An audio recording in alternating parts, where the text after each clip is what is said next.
Good morning everybody, I am Philips of Solomon. My dear guys, जैसा कि मैंने पिछले कुछ समय पहले मैंने एक वीडियो बनाया था जिसमें मैंने इंटरनेशनल कोर्ट ऑफ जस्टिस की चर्चा की थी।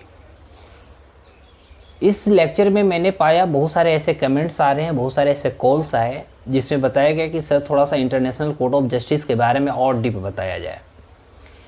तो आज मैं चाहता हूँ bilingually I will make you understand everything concerning to the historical background of ICJ international court of justice, and today this topic is concern before you on the base of international court of justice and India. आज की हमारी जो चर्चा होगी ये बहुत लंबी episode होगा और एक एक पॉइंट जो होगा खासतौर पे आपके एग्जाम के लिए एक एक पॉइंट बहुत इंपॉर्टेंट होंगे। That's why I have opted my self that each and every things will be discussed here in Hindi and English language. That's why, so that you can get a lot of concept from here and your knowledge will boost more and more. ठीक है, तो मेरा यही प्रयास रहेगा कि मैं Hindi English दोनों ज़्यादातर हिंदी में बोलूँगा, जिससे कि आपकी एक सही जो इंटरप्रिटेशंस ऑफ जो नॉलेज होता है ये आपको ज़्यादा से ज़्यादा इम्प्रूव हो सके, एक उसमें बूस्टअप हो सके। ठीक है, तो आज का मेरा जो टॉपिक है माय डियर गाइस वह है हमारा अंतर्राष्ट्रीय कोर्ट, अंतर्राष्ट्रीय न्यायालय तथा भारत, यानी अंतर्राष्ट्रीय न्यायालय और भारत के बीच में हम एक विश्लेषण आपके सामने रख रहे हैं।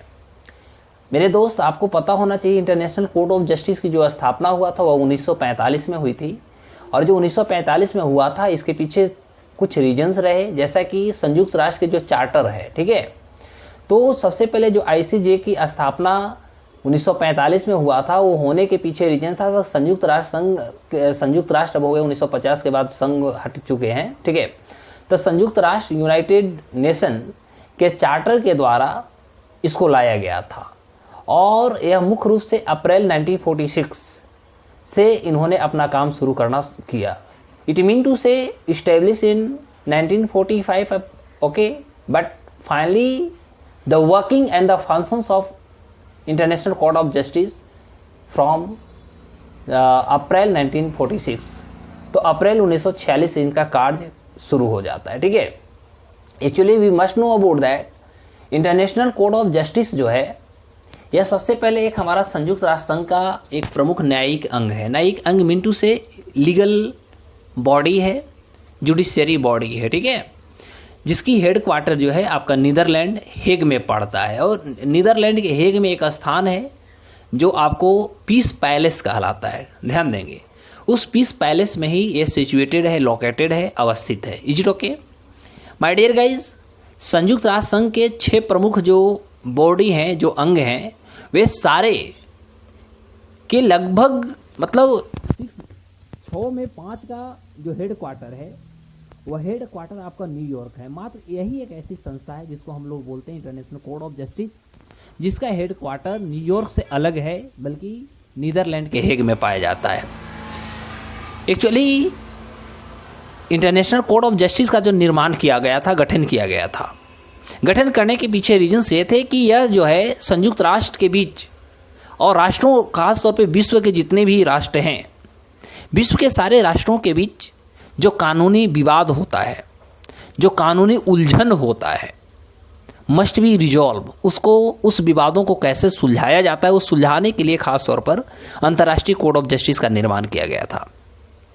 और जो इसके अधिकृत जो संयुक्त राष्ट्र के जो अंग हैं यानी बॉडीज हैं, और विशेष खास तौर पर हम कह सकते हैं जो एजेंसियां हैं, ठीक है, ये सारे के निर्दिष्ट में जो भी कानून होते हैं वे सारे के कानूनों के प्रश्नों पर अंतर्राष्ट्रीय कानून के अनुसार इस पर एक एडवाइजरी बनती है।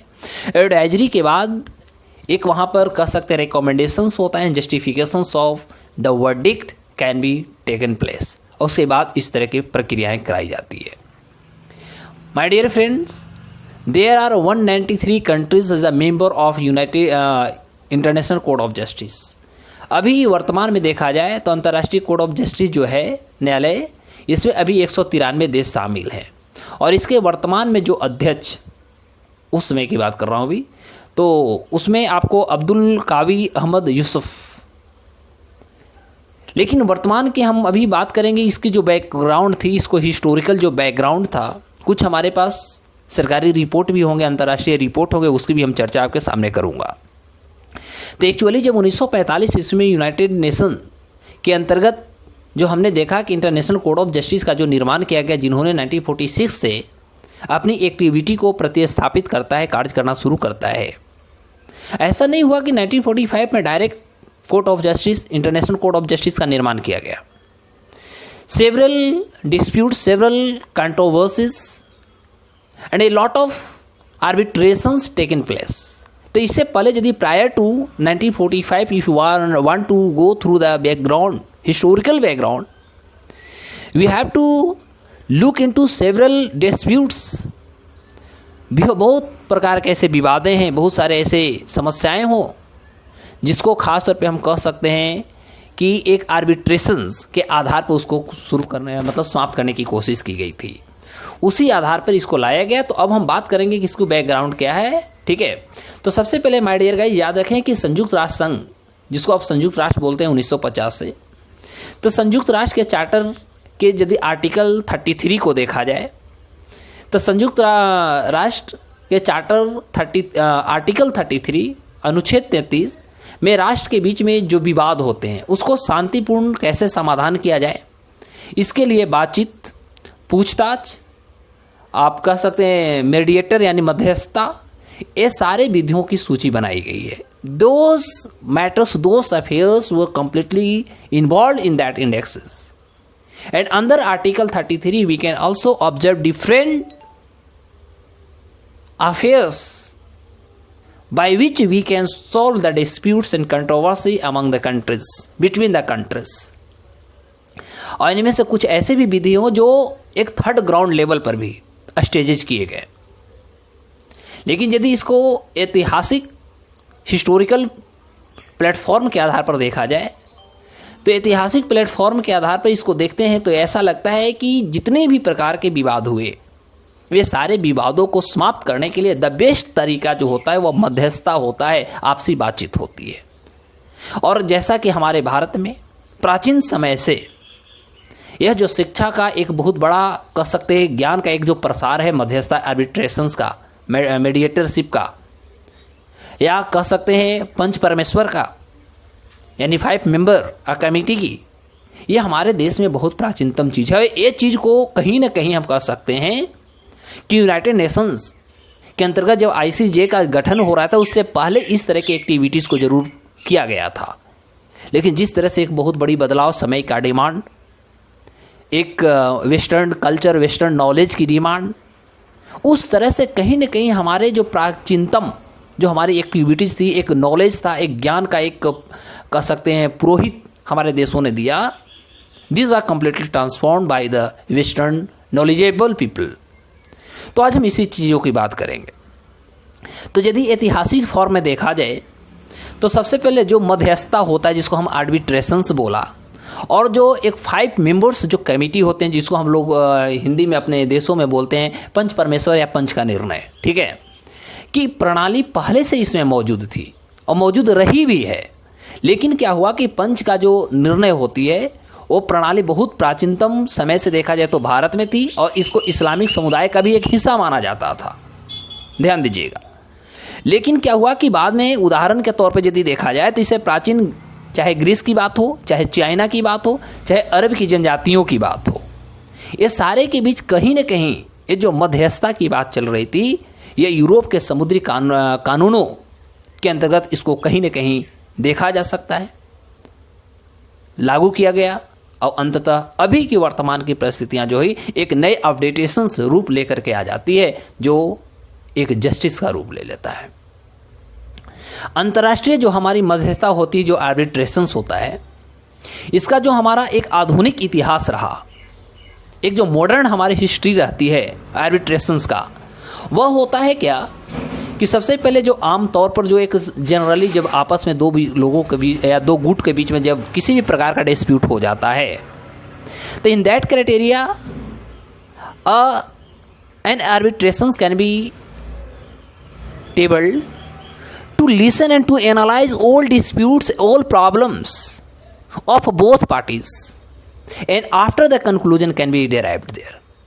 तो इसी आधार पे हुआ कि आमतौर पर यदि हम देखते हैं कि पहला चरण जो इसकी थी वह संयुक्त राज्य अमेरिका और ग्रेट ब्रिटेन, ये दोनों के बीच सबसे पहले आपने देखा 1974 ईस्वी में तथाकथित, जैसे उस समय एक आपको संधि हुई थी जिसको नाम था जेट ट्रीटी, ठीक है।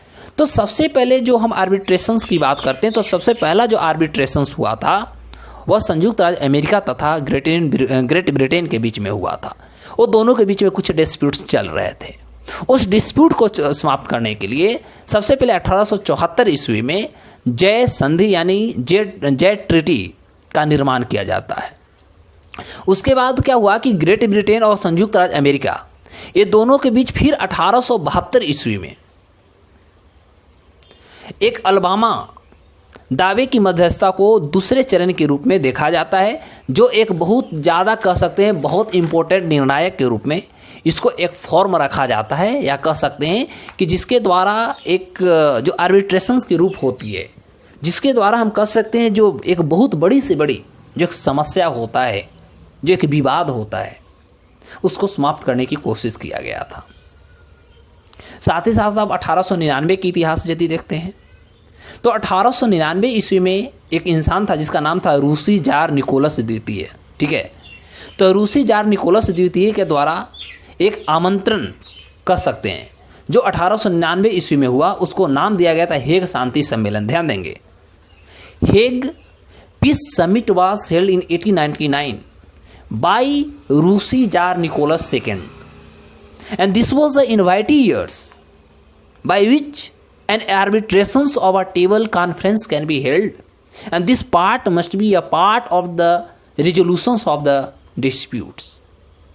तो एक डिस्प्यूट, एक विवाद को समाप्त करने के लिए 1899 ईस्वी में निकोलस द्वितीय के द्वारा एक अंतर्राष्ट्रीय स्तर पर एक आमंत्रण पत्र कह सकते हैं घोषित किया गया, वर्ष लाया गया 1899 में, जिसके द्वारा एक अंतर्राष्ट्रीय जो हमारा आर्बिट्रेशंस होता है, इंटरनेशनल जो हमारा आर्बिट्रेशंस होता है, कि एक आधुनिक इतिहास में इसको तीसरे चरण का यानी third stage in our history this was initiated.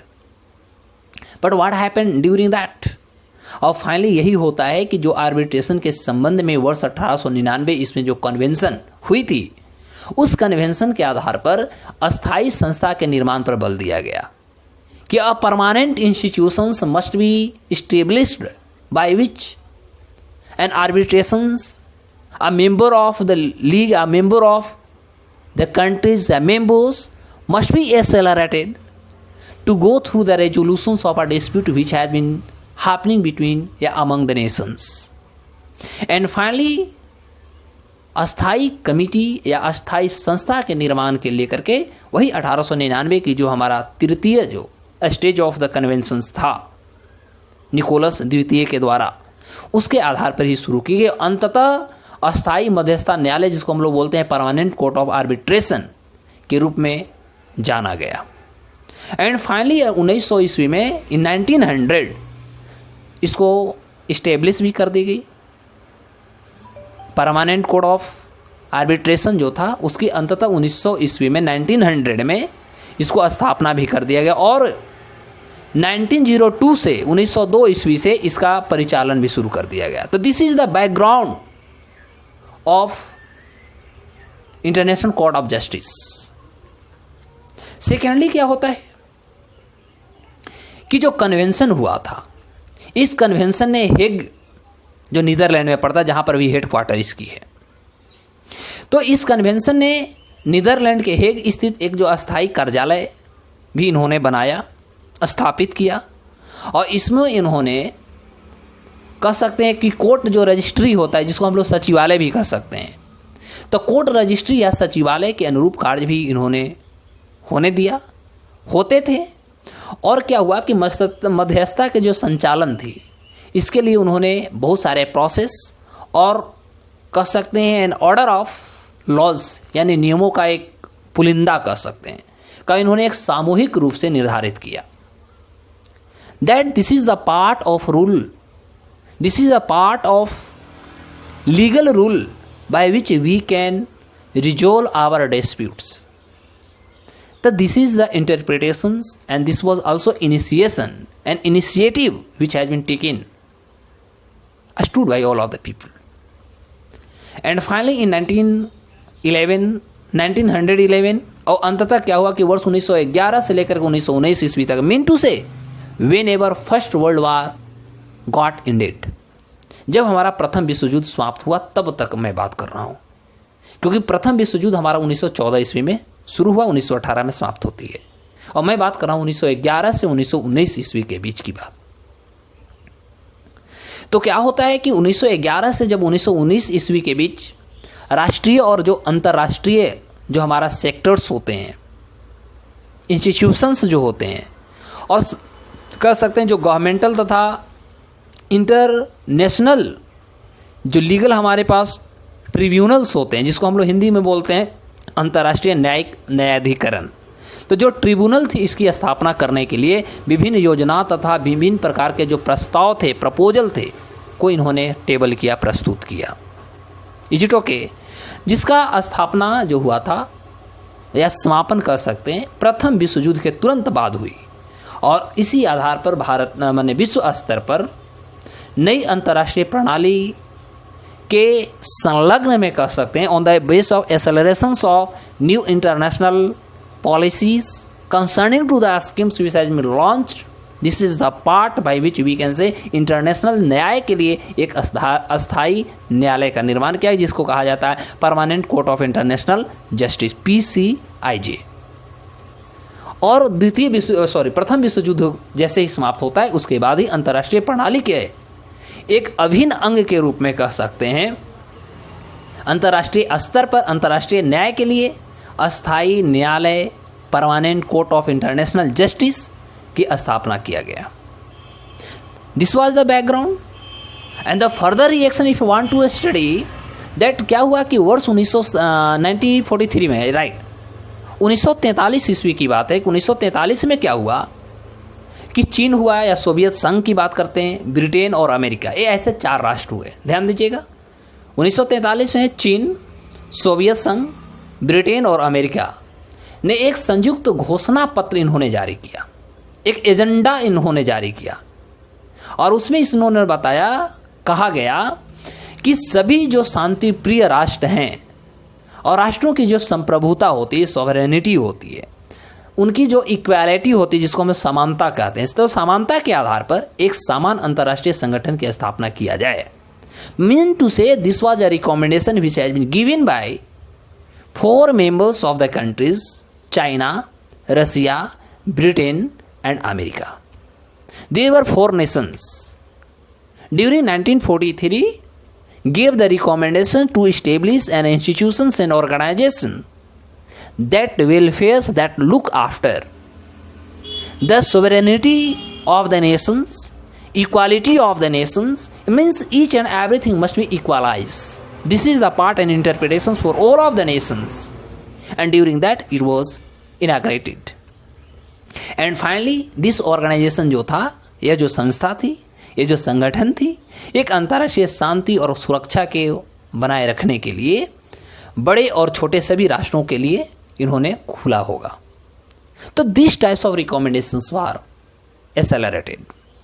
और हम लोगों को जैसा कि पता है कि 1914 से 1918 ईस्वी में जब प्रथम विश्व युद्ध हुए तो अंतर्राष्ट्रीय स्तर पर हम कह सकते हैं बौखलाहट सी हो गई थी। बौखलाहट मिनटू से अशांति सा फैल गया था, चाहे वो हमारा सामाजिक हो, चाहे वो हमारा आर्थिक हो, चाहे वो हमारा राजनीतिक हो। ये सारी चीज़ों को एक सुदृढ़ करने के लिए, एक अरेंज करने के लिए वर्ल्ड लेवल पर एक समस्याएं चल रही थी, जिसके कारण आपने देखा होगा 1919-20 ईस्वी में आपने देखा था लीग ऑफ नेशन का निर्माण किया गया था, जो जाकर के आगे 1945 में यूनाइटेड नेशंस ऑर्गेनाइजेशंस का रूप ले लिया था 24 अक्टूबर को। तो सारी चीज़ों पे हम बाद में डिस्कस करेंगे। अभी हम बात करेंगे केवल इंटरनेशनल कोड ऑफ जस्टिस के बारे में। तो 1943 के बाद क्या हुआ कि 1945 इसके बाद आप देखिएगा कि वर्ष 1945 ईस्वी में G.H. Hackworth, you might have heard the name of G.H. Hackworth. तो क्या हुआ कि वर्ष 1945 में G.H. हैकवर्थ एक समिति, जिसको अमेरिका को एक अंतर्राष्ट्रीय न्यायालय की स्थापना करने के लिए G.H. हैकवर्थ यूएसए में, ध्यान देंगे यूएसए का एक मेंबर थे जिनका नाम था G.H. हैकवर्थ। तो उनकी जो कमेटी थी, उनकी कमेटी को अंतर्राष्ट्रीय न्यायालय की स्थापना करने के लिए कानून बनाना, मसौदा बनाना, मसौदा mean to see draft of the law इत्यादि को करने के लिए कार्य उनको सौंपा गया। Means the responsibility to make the draft of the law of the international court of justice. It must be completed, must be prepared by you under the leadership of G.S. Hackworth committee in 1945। Is it okay? फिर क्या होता है कि San Francisco सम्मेलन होती है, और San Francisco सम्मेलन में आपने देखा कि खासतौर पर सैन फ्रांसिस्को जो सम्मेलन थी, उन्होंने समिति की सिफारिशों को ध्यान में रखते हुए एक न्यायालय की स्थापना करने के पक्ष में उन्होंने डिसीजन दिया। और जो डिसीजन दिया गया वह डिसीजन, चाहे वह जनरल असेंबली हो यूनाइटेड नेशन का, जिसको हिंदी में हम लोग बोलते हैं महासभा, चाहे सिक्योरिटी काउंसिल हो जिसको बोलते हैं हम लोग सुरक्षा परिषद, आर्थिक और सामाजिक परिषद, ठीक है, आर्थिक और सामाजिक यानी इकोनॉमिक एंड सोशल काउंसिल, न्यास परिषद, तथा जो सचिवालय थी यानी सेक्रेटेरिएट थी, ये सभी की तरह संयुक्त राष्ट्र का एक प्रमुख अंग के रूप में इंटरनेशनल कोर्ट ऑफ जस्टिस निर्माण करने की बात आ गई। और finally this we can say decision was completely taken, accepted, opted by all of the people of the members country. My dear guys, वर्ष 1945 में 1945 में permanent court of international justice PCIJ की कह सकते हैं फाइनल सिटिंग हुई, final बैठक हुई, जिसमें अपने जो उन्होंने जो अभिलेखागार और प्रभावों को जो अंतर्राष्ट्रीय न्यायालय में वो स्थानांतरित करने का जो निर्णय लिया गया था उसको उन्होंने परिपूर्ण किया। ठीक है, थोड़ा सा रुकिए, आ रहे हैं, चुप शांत रहो। फिर क्या हुआ कि अप्रैल 1946 में PCIJ को औपचारिक रूप से भंग कर दिया गया और अंतर्राष्ट्रीय न्यायालय ने पहली बार बैठक की और PCIJ को एक अंतिम कह सकते अध्यक्ष, जिसका नाम था जोस गुस्तावो गुरेरो, और वर्तमान एल साल्वाडोरा को अंतर्राष्ट्रीय न्यायालय का अध्यक्ष चुना गया। इनकी संरचना कैसे होती है ICJ का? एक्चुअली IC इंटरनेशनल कोर्ट में 15 जजेस होते हैं। Try to understand. अंतर्राष्ट्रीय कोर्ट में टोटल, यदि जज की बात करते हैं तो अंतर्राष्ट्रीय कोर्ट में टोटल 15 जज होते हैं। ठीक है, और ये 15 जो जज होते हैं, याद रखेंगे, 15 जजों की जो नियुक्ति होता है वो अनेक क्षेत्रों से होता है। जैसे अफ्रीका से 3 आ जाते हैं, आप देखिएगा तो लैटिन अमेरिका तथा कैरिबियन देश से 2 आ जाते हैं, एशिया से 3 आ जाते हैं, पश्चिमी यूरोप तथा अन्य राज्यों से 5 आ जाते हैं, और पूर्वी यूरोप से 2 आ जाते हैं। ओवरऑल देखिएगा तो ये हमारा जो टोटल कॉम्बिनेशंस ऑफ द 15 जजेस हैं, इसके अंदर 15 जजों की निर्माण होती है, और 15 जजेस हमारे इंटरनेशनल कोर्ट ऑफ जस्टिस में होते हैं, इंटरनेशनल कोर्ट में होते हैं। ठीक है, तो इसमें क्या हुआ कि 15 जजेस होते हैं जिन्हें संयुक्त राष्ट्र महासभा और सुरक्षा परिषद द्वारा 9 वर्ष के लिए चुना जाता है। एक पॉइंट याद रखिएगा कि दोनों की जो चुनाव होती है, दोनों की जो ये सेक्टरल जो चुनाव होता है एक समय में होता है, लेकिन जो वोटिंग होता है, जो मतदान होता है, दोनों अलग अलग होता है। This point must be noted. Actually जो निर्वाचित कह सकते, जो इलेक्टेड होने के लिए जो किसी की भी जो उम्मीदवारी होती है, जो कैंडिडेचर्स हम कहते हैं, जो उनकी उम्मीदवारी होती है, को दोनों सेक्टरों में पूर्ण बहुमत हासिल करना पड़ता है। चाहे हम बात करते हैं संयुक्त राष्ट्र महासभा की या हम बात करते हैं सुरक्षा परिषद की, दोनों जगहों से उनको एक सही एक मैच्योरिटी उनको हासिल करना पड़ता है, जिसके अंतर्गत इंटरनेशनल कोर्ट में निरंतरता जो सुनिश्चित करने के लिए जो न्यायालय की जो कुल संख्या है, वो टोटल संख्या का 1/3 सदस्य हर 3 साल पर चुने जाते हैं, और ये जो न्यायाधीश होते हैं, जो जस्टिस होते हैं, वह पुनः चुनाव के पात्र होते हैं। मतलब प्रत्येक 3 साल पर, ध्यान दीजिए, प्रत्येक 3 साल पर 1/3। यही समस्या था कि जब 2012 ईस्वी में भंडारी जी को चुनाव हुई थी, फिर 2017 में चुनाव हुआ, तो कुछ लोगों का क्वेश्चन था कि सर ये कैसे हुआ जब 9 साल से हुआ। तो प्रत्येक 3 साल पर 1/3 चुनाव होता है, इसी के अंतर्गत वो भी आते हैं। इंटरनेशनल कोर्ट ऑफ जस्टिस को एक रजिस्ट्री कह सकते हैं के द्वारा सहायता दी जाती है, ठीक है। और ये जो रजिस्ट्री होता है इंटरनेशनल कोर्ट ऑफ जस्टिस का, यह एक अस्थायी कह सकते हैं प्रशासनिक सचिवालय भी होता है। और याद रखें कि इंटरनेशनल कोर्ट ऑफ जस्टिस या कह सकते हैं इंटरनेशनल जो कोर्ट है, इसको जो हमारी आधिकारिक भाषा होती है, जो ऑफिशियल लैंग्वेज होता है, वह हमारा इंग्लिश और फ्रेंच होता है। Is it okay? 2 लैंग्वेज वहाँ पर अप्रूवल दी जाती है। एक्चुअली क्या होता है, कुछ इससे मुख्य बिंदु को आप याद रख सकते हैं। जैसे कि अभी हमने बताया कि अफ्रीका से 3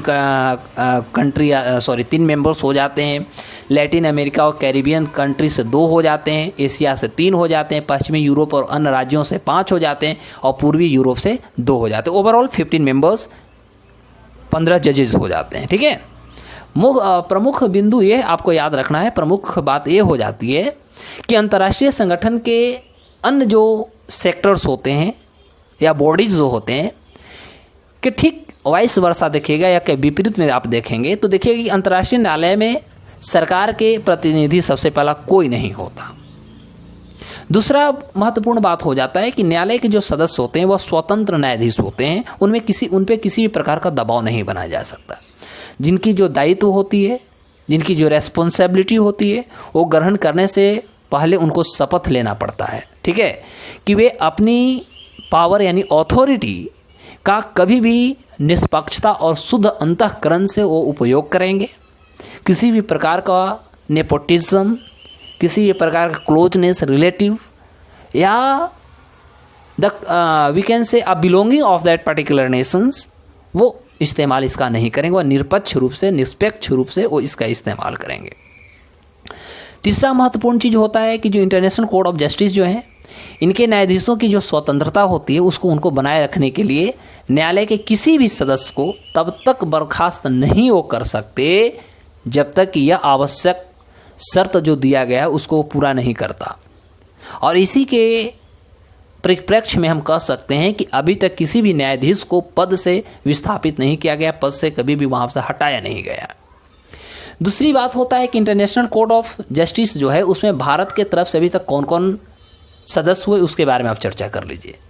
तो सबसे पहले याद रखिएगा कि 1952-53 में भारत के तरफ से सर वेनेगल राव जी ने इंटरनेशनल कोर्ट ऑफ जस्टिस में एक जस्टिस के रूप में कार्य, 1952 से 53 तक। फिर 1973 से 1988 तक नागेंद्र सिंह ने किया। फिर 1989 से 1991 तक रघुनंदन स्वरूप पाठक जी ने किया। और 27 अप्रैल 2012 से पुनः 2017 में फिर चुनाव होती है। अभी तक दलवीर भंडारी जी भारत की तरफ से प्रतिनिधित्व कर रहे हैं जस्टिस के रूप में, इंटरनेशनल कोर्ट में भारत की तरफ से प्रतिनिधित्व कर रहे हैं।